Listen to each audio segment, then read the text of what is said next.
Hi hello வணக்கம் and welcome to Thiraimurasu. திரைமுரசில் பார்த்தீங்கன்னா அண்ணனுக்கு சினிமாவில் புதுசாக வர அப்டேட் பார்த்துட்டு இருக்கோம். ஸோ அந்த வகையில் பார்த்தீங்கன்னா இன்றைக்கும் நிறைய இன்ட்ரெஸ்டிங்கான விஷயங்கள் காத்துட்டே இருக்குது. ஸோ வாங்க பார்க்கலாம். திரைமுரசு நிகழ்ச்சியில் முதல்ல நம்ம பார்க்க போகிற செக்மெண்ட் சினி அப்டேட். சினிமாவில் நடக்கக்கூடிய சில முக்கியமான நிகழ்வுகளை இந்த செக்மெண்ட்டில் பார்க்கலாம். கடந்த 2023ஆம் ஆண்டுக்கான ஆஸ்கர் விருது சமீபத்தில் நடந்து முடிஞ்சிருக்கு. கடந்த வருட ஆஸ்கர் விருது விழாவில் இந்தியாவிலிருந்து RRR படத்தோட நாட்டு பாடலுக்காக 2 ஆஸ்கர் விருது ஜெயிச்சிருந்த நிலையில் இந்த வருடம் எந்தெந்த படங்கள் பாடல்கள் கலைஞர்களுக்கு விருதுகளை வாங்கியிருக்குன்னு இந்த அப்டேட்ல பார்க்கலாம். கடந்த 2023ஆம் ஆண்டுக்கான ஆஸ்கர் விருது விழா அமெரிக்காவின் லாஸ் ஏஞ்சல்ஸில் கோலாகலமாக நடந்து முடிஞ்சிருக்கு. இதுல பல படங்கள் பல்வேறு விருதுகளை வாங்கி குவிச்சிருக்கு. அதுல கிறிஸ்டோபர் நோலன் இயக்கத்துல வெளியான ஓப்பன்ஹைமர் படம் 13 பிரிவுகள்ல பரிந்துரைக்கப்பட்ட நிலையில சிறந்த திரைப்படம், சிறந்த இயக்குனர், சிறந்த நடிகர், சிறந்த துணை நடிகர், சிறந்த இசை, சிறந்த எடிட்டிங், சிறந்த ஒளிப்பதிவு ஆகிய பிரிவுகளுக்கு கீழே 7 விருதுகளை வாங்கி குவிச்சிருக்கு. அதன்படி கிலியன் மர்ஃபி சிறந்த நடிகருக்கான விருதையும், ராபர்ட் ட்ரௌனி ஜூனியர் சிறந்த துணை நடிகருக்கான விருதையும், கிறிஸ்டோபர் நோலன் சிறந்த இயக்குனருக்கான விருதையும் வாங்கியிருக்காங்க. Universal Studios, Donna Langley, thank you for seeing the potential in this. Kai Bird and Martin Sherwin, thank you for the 25 years you put into the book. இது தவிர சிறந்த நடிகைக்கான விருதை புவர் திங்ஸ் படத்துக்காக எம்மா ஸ்டோன் வாங்கியிருக்கிற நிலையில சிறந்த துணை நடிகைக்கான விருதை டாவின் ஜாய் ராண்டால்ஃப் வாங்கியிருக்காங்க. எரஷியார் அப்படிங்கிற நாவலை தழுவி எடுத்து உருவான அமெரிக்கன் ஃபிக்ஷன் அப்படிங்கிற படத்துக்கு சிறந்த தழுவல் திரைக்கதைக்கான ஆஸ்கர் விருது வழங்கப்பட்டிருக்கு. அது மட்டும் இல்லாம சிறந்த ஒரிஜினல் திரைக்கதைக்கான விருதை அனாட்டமி ஆஃப் ஃபால் அப்படின்ற படத்துக்கு கிடைச்சிருக்கு. சிறந்த காஸ்டியூம் டிசைனிங் மற்றும் ஹேர் ஸ்டைலிங்கான விருதை புவர் திங்ஸ் படத்துக்காக ஹோலி வாடிங்டனுக்கு வழங்கியிருக்காங்க. There, you look beautiful. And the Oscar goes to? Poor things. Hollywood. இயக்குனர் நிஷா பகுஹா இயக்கத்துல பாலியல் வன்கொடுமைக்கு எதிராக உருவான டு கில் அ டைகர் அப்படிங்கிற ஆவணப்படம் ஆஸ்கருக்கு நாமினேட் ஆன நிலையில அந்த படத்துக்கு ஆஸ்கர் விருது வழங்கப்படல. இந்த நிலையில சிறந்த ஆவண படத்துக்கான விருது 20 Days in Mariupol படத்துக்கு கொடுத்திருக்காங்க. யுக்ரைன் போரை மையப்படுத்தி உருவாகி இருக்கக்கூடிய இந்த படத்துக்கு கொடுத்தது மூலமா யுக்ரைன் நாட்டுக்கு முதலா ஒரு ஆஸ்கர் விருது கிடைச்சிருக்கு. அது மட்டும் இல்லாம சிறந்த ஆவண குறும்படத்துக்கான விருதை த லாஸ்ட் ரிப்பேர் ஷாப் அப்படின்ற படத்துக்கு வழங்கியிருக்காங்க. சிறந்த original background music Indiana Jones படத்துக்கு வழங்கின நிலையில இந்த பாடலுக்கான விருதை பார்பி படத்துல இருந்து what was I made for அப்படிங்கிற பாடலுக்கு வழங்கியிருக்காங்க. I had a nightmare about this last night.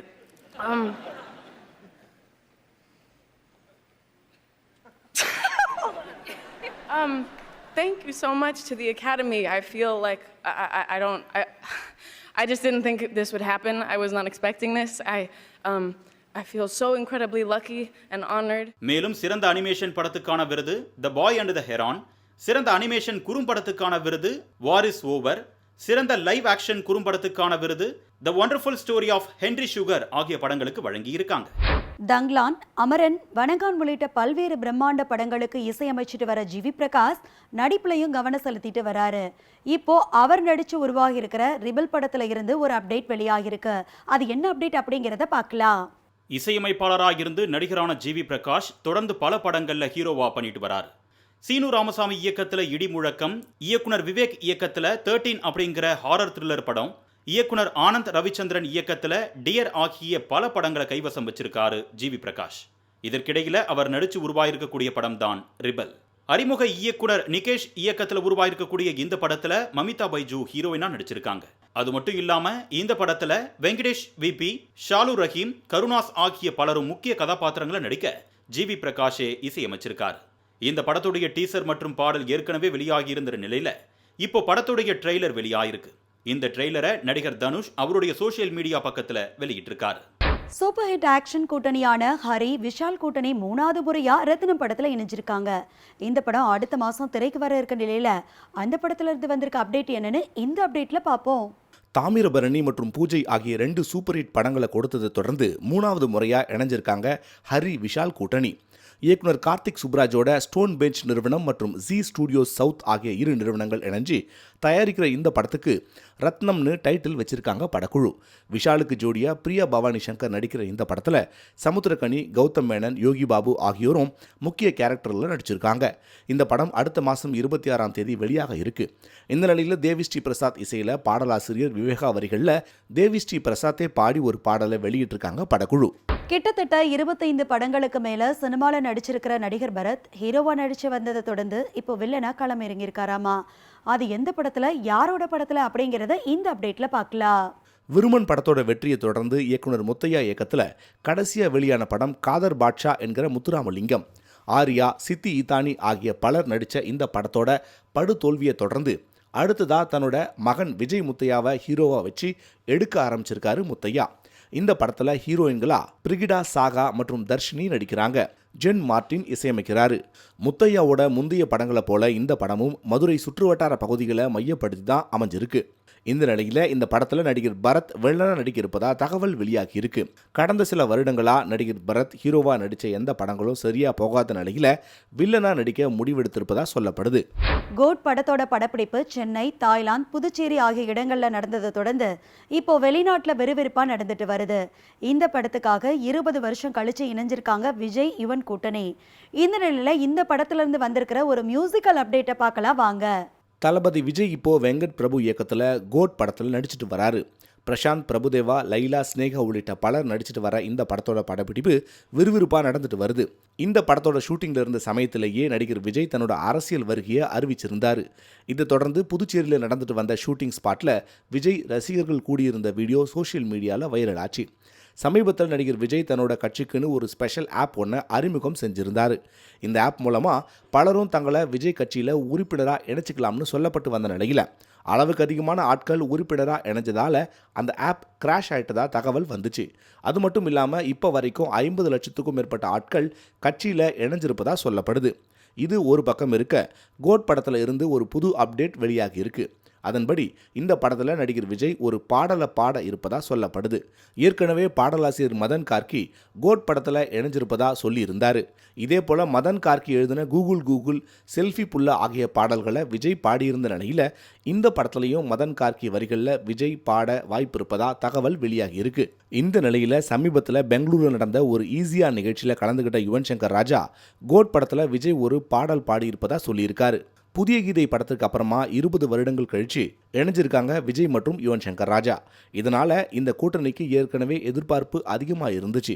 இந்த நிலையில யுவன் இசையில விஜய் பாடியிருப்பது மேலும் எதிர்பார்ப்புகளை அதிகப்படுத்தி இருக்கு.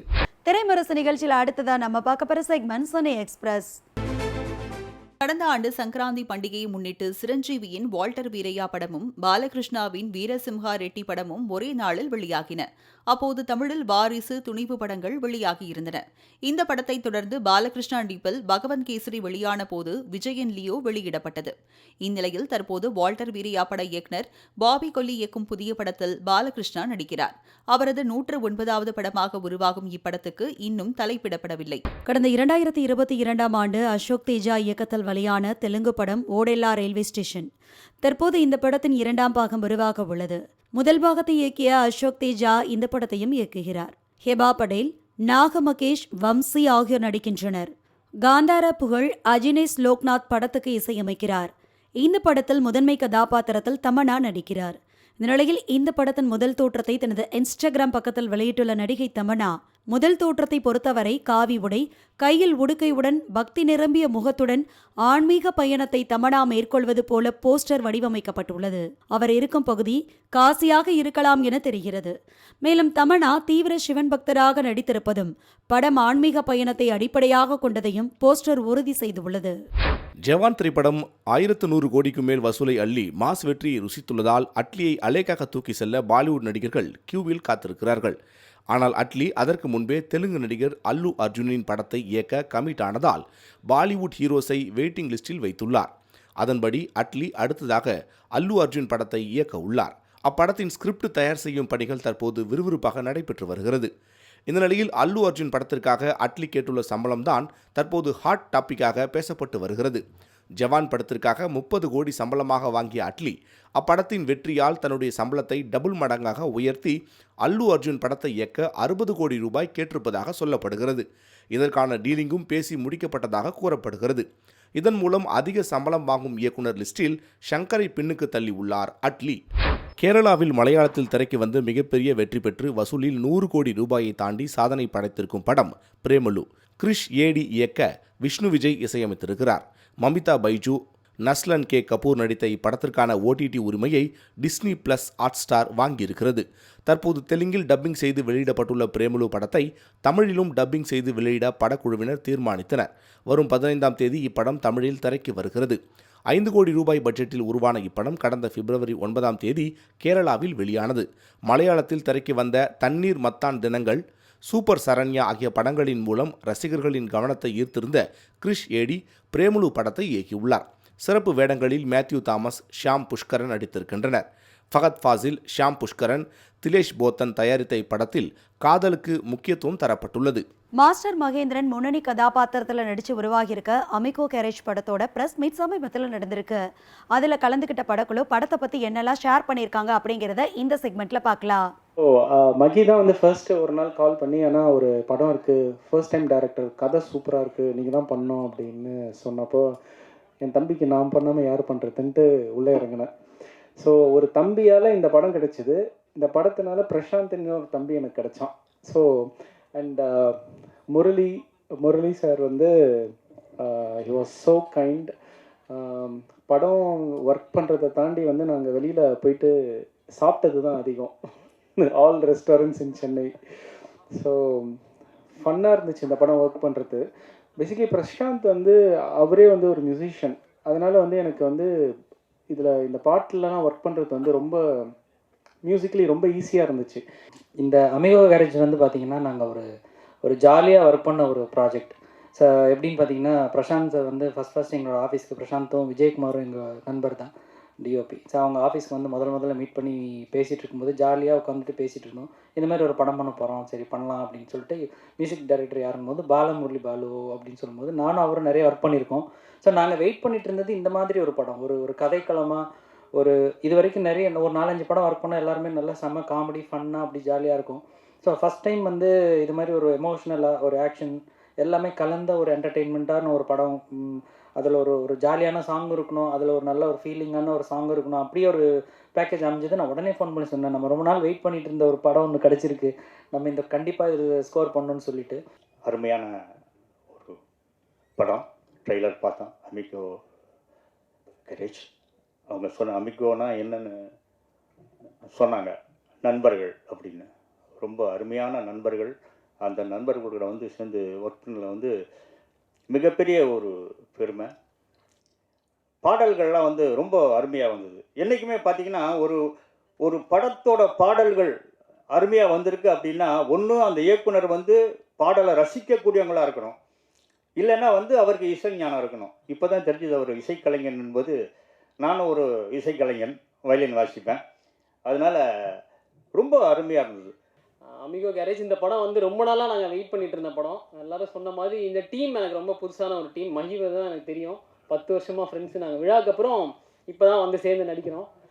மற்ற டீம் எல்லாமே புதுசு. அப்புறம் தாசரதி கேட்ட சொல்லிட்டேன்னா தாசரதி அவனை தெரியும். மற்றபடி டீம் எல்லாமே பழைய டீம், புது டீமாக. அப்புறம் இப்போ பழகினதுக்கப்புறம் ஃபேமிலி ஆகிட்டான். அப்பா சொன்ன மாதிரி அவர் கையால் தான் சாப்பிட்றது, சாப்பிடலன்னா அடிப்பார். அந்த மாதிரி ஃபேமிலியோட வந்து ரொம்ப சந்தோஷமாக இந்த படம் ஷூட் போச்சு. கேங்ஸ்டரில் வந்து நான் கொஞ்சம் வித்தியாசமான ஒரு கேங்ஸ்டர், கொஞ்சம் ஃபன் பண்ணுற மாதிரி அப்பப்போ நன்னதில் நான் முடிச்சுட்டு ஸோ அந்த மாதிரி சின்னதாக பண்ணியிருக்கேன் ஒரு கேரக்டராக. நான் கொஞ்சம் அதிகமாக அதாக பண்ணாலும் டேரக்டர் வந்து பார்க்கறதுக்கு ரொம்ப அமைதியாக இருப்பார். ஆனால் அவருக்கு என்ன தேவையோ அதை அழகாக கேட்டு வாங்கிடுவார். ரொம்ப soft.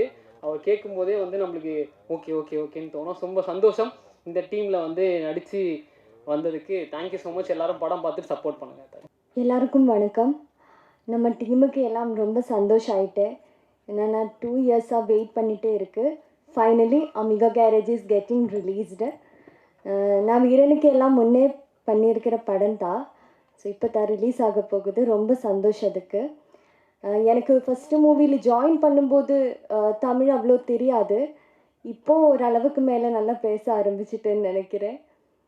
So Prashanth sir, Mahi, the whole cast and க்ரூக்கு எல்லாருக்கும் ரொம்ப ரொம்ப நன்றி. நீங்கள் எல்லாரும் தியேட்டரில் போய் படம் பாருங்கள், எங்களை சப்போர்ட் பண்ணுங்கள். Thank you so much. அதான் படம் 15ஆம் தேதி ரிலீஸ் ஆக போகுது. கண்டிப்பாக வந்து உங்கள் சப்போர்ட் எங்கள் எல்லாருக்கும் இருக்கும் அப்படின்னு வந்து நான் கண்டிப்பாக நம்புகிறேன். கண்டிப்பாக வந்து உங்களுக்கு பிடிச்ச படமாக இருக்கும் அப்படின்றது வந்து நான் கண்டிப்பாக அதை ட்ரஸ்ட் பண்ணுறேன். ஏன்னா நாங்கள் எல்லாம் எடிட் முடித்து எல்லாம் என்ன பண்ணோம் அப்படின்னா ஒரு 3 வெர்ஷன் பண்ணோம். அந்த 3 வெர்ஷன் பண்ணும்போது நாங்கள் என்ன டிசைட் பண்ணோம்னா, ஃபஸ்ட்டு ஒரு 2 hour 20 minutes ஒரு வெர்ஷன் வந்தது. அப்புறம் ஒரு 2 hour 10 minutes ஒரு வெர்ஷன் வந்தது. பட் நான் மேக் ஷூர் நான் என்ன பண்ணுறேன் அப்படின்னா, உங்களோட டைம் அந்த ஒவ்வொரு டைமும் வந்து எனக்கு இம்பார்ட்டண்ட்டாக இருந்தது. உங்கள் 2 மணி நேரம் நீங்கள் வந்து பார்க்குறீங்க, 10 நிமிஷம் இருக்கும்போது ஒரு 10 நிமிஷம் வந்து உங்கள் டைமை நான் வேஸ்ட் பண்ணிட்டேன்னா நாளைக்கு அது தப்பாயிருமே அப்படின்னு சொல்லிட்டு உங்கள் டைமை வந்து எவ்வளோ வேஸ்ட் பண்ணக்கூடாதோ அந்தளவுக்கு வந்து நாங்கள் இப்போ ப்ரிப்பேர் பண்ணி இந்த படத்தை வந்து உங்கள் டைமை ஒரு நிமிஷம் கூட எந்த இடத்துலையும் வேஸ்ட் பண்ணாமல் இருக்கணும் அப்படின்னு ரொம்ப கேர்ஃபுல்லாக இருந்து இந்த படத்தை நாங்கள் வந்து முடிச்சிருக்கோம். கண்டிப்பாக நீங்கள் வந்து பாருங்கள். நீங்கள் பார்த்து உங்களுக்கு கண்டிப்பாக பிடிக்கும்னு நினைக்கிறேன். உங்கள் சப்போர்ட் வந்து கண்டிப்பாக எங்களுக்கு தேவைப்படும். ஆஃப்டர் 3 years இன்றைக்கி இந்த படம் தியேட்டருக்கு வருது. நான் உங்ககிட்டலாம் ஒன்று தான் கேட்டுக்கிறேன். நாங்கள் பெரிய படம் பண்ணியிருக்கோம், சின்ன படம் பண்ணியிருக்கோன்றதை நீங்களும் பார்க்காதீங்க. நாங்கள் உங்களுக்காக படம் பண்ணியிருக்கோம். உங்கள் 2 hour கொடுங்க.